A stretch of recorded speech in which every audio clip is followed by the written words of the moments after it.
비장의 무기 이무기입니다.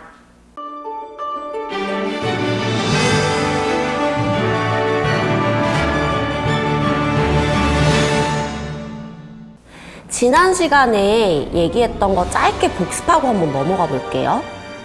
아관파천 이후에 덕수궁으로 돌아온 고종이 제국 선포를 하면서 지가 황제임을 선포합니다. 그리고는 덕수궁에 서양식 건축물들을 막 짓고 거기서 다과를 들거나 음악 감상을 하고 아니면 막 연회를 열면서 신나게 놀아요. 에휴, 밖에서 국민들은 얼마나 힘들게 사는지도 모르고. 암튼 민비 시해 이후에 갑자기 손탁이라는 웬 정체불명의 외국 여자한테 꽂혀가지고 막 커피에 맛들려가지고 뭐 큰 집을 내주거나 아니면 호텔도 지어주고, 이 손탁이라는 여자가 고종 덕분에 조선에서 엄청난 권력을 누리게 되죠. 덕수궁에서 호의호식하던 고종이 중명전에서 을사조약을 당하게 됩니다. 그래서 오늘은 을사조약에 대해서 얘기해 볼게요.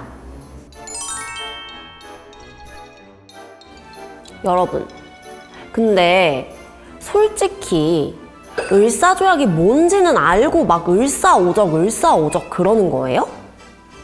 막 이완용이 고종을 막 이렇게 때려 눕히고 막 이렇게 도장을 막 갖다가 바친 걸로 막 생각하지 않아요? 바쁘신 분들은 이거 앞에 딱 3분만 보세요. 대한제국 멸망의 모든 책임, 특히 을사보호조약의 책임을 이완용이랑 을사오적에게 돌리는 것에 대해서 딱 한 번만 생각해보면 답이 나와요. 전제국가에서 황제가 있는데 한낱 신하가 나라를 팔아먹는다? 이게 말이 됩니까? 을사조약의 최고 책임자는 고종이고, 이 조약과 관련해서 가장 비난받아야 할 대상자가 이완용이나 을사오적이 아니라 고종이라는 게 바로 역사의 기록이 증언하고 있는 부인할 수 없는 사실이에요. 고종이 이토의 요구를 단호하게 거부하지도 않고 내각의 책임이나 떠넘기고 나중에는 더비에서 처리하라 이렇게 지시해서 대신들로 하여금 선택의 여지가 없게 만들어버린 거예요. 전제군주 국가에서 황제의 명령은 최종적인 거고, 따라서 황제가 협의해서 처리하라고 지시하는데 대신들이 이걸 어떻게 거부합니까? 그리고 을사오적이라는 용어를 한번 봅시다. 이 용어가 상소문에서 비롯된 건데, 이 상소문에서 지적된 오적은 박재순, 이완용, 이지용, 이근택, 권중현이고, 그때 이제 8명의 대신 중에서 반대했다는 2명의 대신, 이하영이랑 민영기. 그럼 이 사람들은 뭐 아무 책임이 없을까요? 이토 앞에서 민영기가 분명히 반대의 의사를 밝힌 건 사실인데, 다른 대신들이랑 결국에 같이 문안수정에 참여를 했고 결과적으로 조약에 동의를 했어요. 그리고 국내부 대신 이재극도 고종이랑 이토 사이를 왔다 갔다 하면서 어느 대신 못지않게 조약 체결에 중요한 역할을 했어요. 이런 사정들은 다 도외시하고 을사조약의 책임을 오로지 5명한테 물어가지고 을사오적이라고 부르는 것이 과연 이성적인 역사 인식일까요?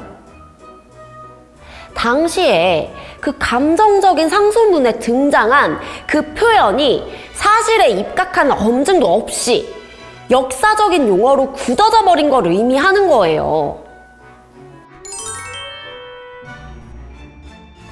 그 당시에 이제 밖에서는 러일 전쟁이 한창이었는데 러일 전쟁 발발하고 2주 뒤에 일본은 대한제국이랑 일종의 공수동맹인 한일의정서를 체결을 합니다. 이 조약 체결로 일본은 전쟁 때 필요하다고 생각하는 곳은 한국 정부의 동의 없이 한국 영토에 어떤 곳이든 수용할 수 있게 됐어요. 한일협약 체결 이후에 일본 정부가 추천하는 사람을 재정고문이나 외교고문으로 임명해서 이들이 한국 정부의 재정이나 외교 문제를 이제 일본 정부랑 협의해서 처리하게 됩니다. 이게 대한제국이라는 독립국가는 사실은 껍데기만 남고 이제 일본의 보호국으로 전락한 거예요. 1905년에 일본은 미국과의 이제 테프트 가스라 조약 그리고 영국과의 영일 동맹을 체결해서 대한제국을 보호국으로 삼는다는 것에 대해 미국이랑 영국의 동의를 얻어내는 데 성공합니다. 이후에 이제 포츠머스 강화 조약을 체결해서 러시아가 한반도에서 완전히 손을 떼고 나가니까 일본이 이토 히로부미를 천황 특사로 대한제국에 파견합니다.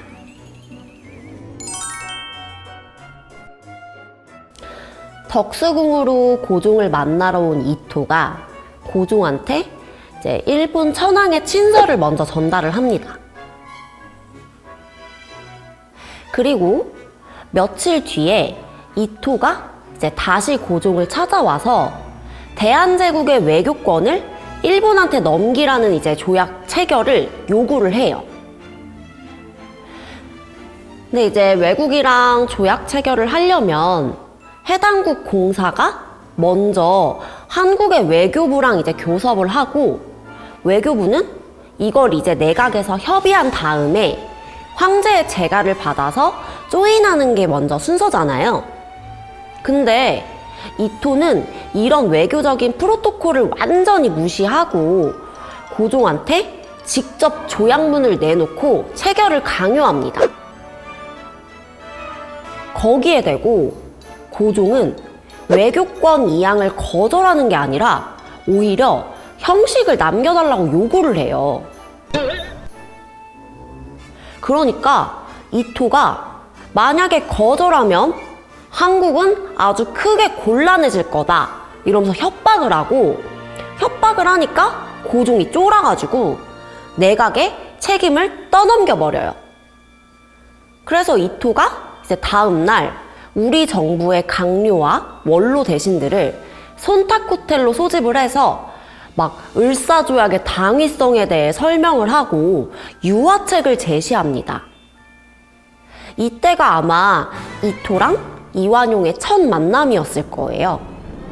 이제 우리 쪽 대신 8명이 일본 공사관에 모여서 회의를 열었는데 아무도 이제 막 의견은 내놓지도 않고 막 눈치만 보고 앉아 있으니까 그걸 이렇게 지켜보던 하야시 공사가 이거 진짜 시간 낭비다 해서 바로 이제 대신들을 데리고 고종을 만나러 입궐을 해요.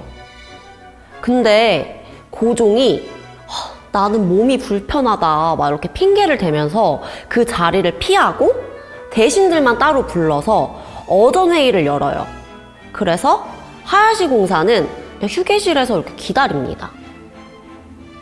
그래서 이제 어전회의에서 고종이 나 협박받아서 지금 무서우니까 너네가 빨리 가서 협상하고 처리하라고 이렇게 얘기를 해요. 그래서 그날 저녁에 이토가 조선 주둔군 사령관 하세가와 요시미치랑 이제 일본군 막 헌병 사령관들을 막 데리고 입궐을 해요. 그래서 고종이 여기서 이제 일부 문구만 수정을 하고 조약을 체결하라고 승인합니다. 이토한테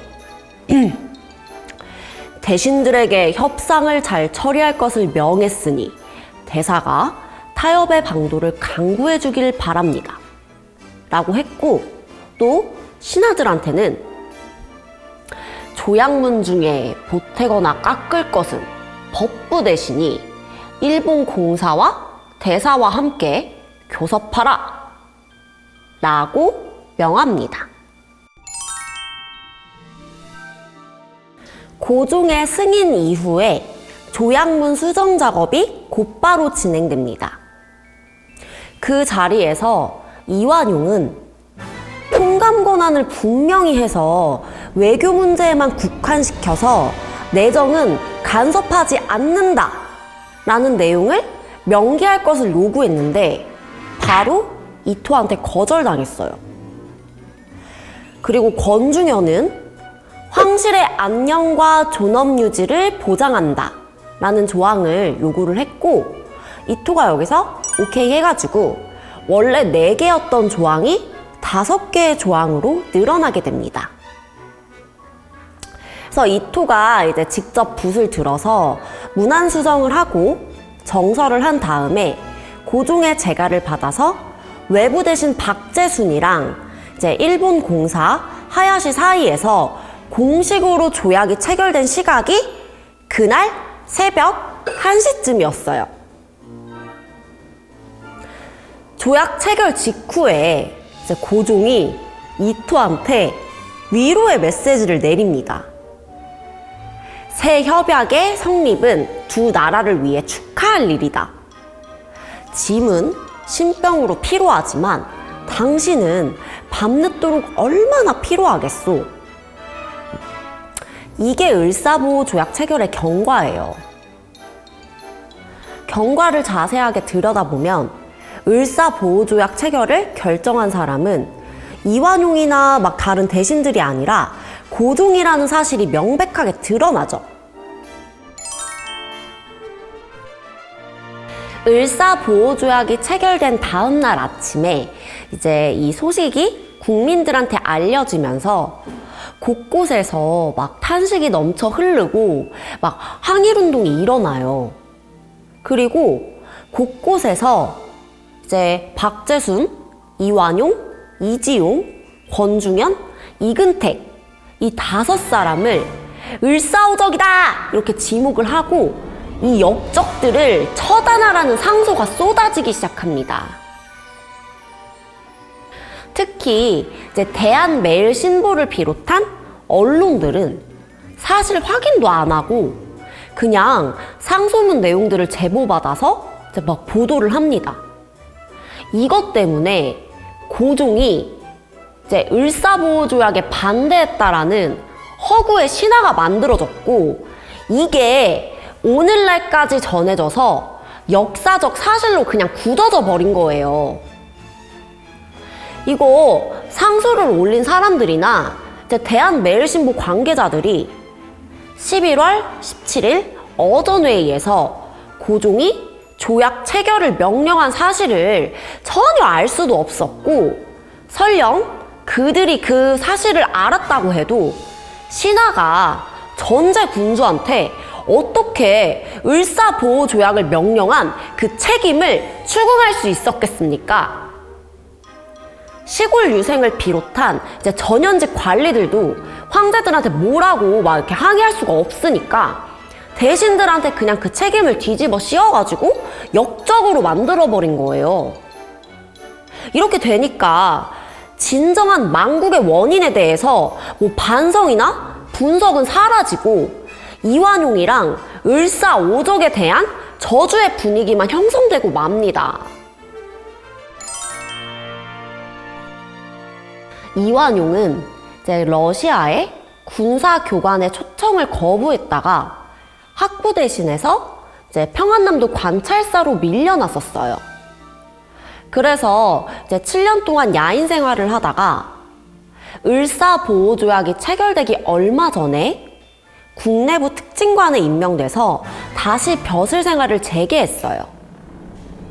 그리고 이완용이 이제 한 시절에 독립협회 회장이었고 또 외교관으로서 초대 주한 미국 공사관을 이끌었던 그런 개화파의 핵심 인물이었다는 사실을 아는 분들 솔직히 계세요? 별로 없을걸요? 또 대신으로서 의무 교육 제도를 도입하고 우리가 알고 있는 것처럼 마치 막 이완용이 고종을 막 이렇게 협박해가지고 강제로 을사보호조약을 체결하도록 만들었다는 식의 그런 이야기들은 아주 단단히 잘못된 거고, 그러니까 을사보호조약의 체결은 이완용의 죄가 아니라는 거예요. 반일 종족주의에 물든 우리 근대사를 늦었지만 지금이라도 꼭 바로 잡아야 합니다. 작스튜브 많은 좋아요와 많은 구독 부탁드립니다. 감사합니다.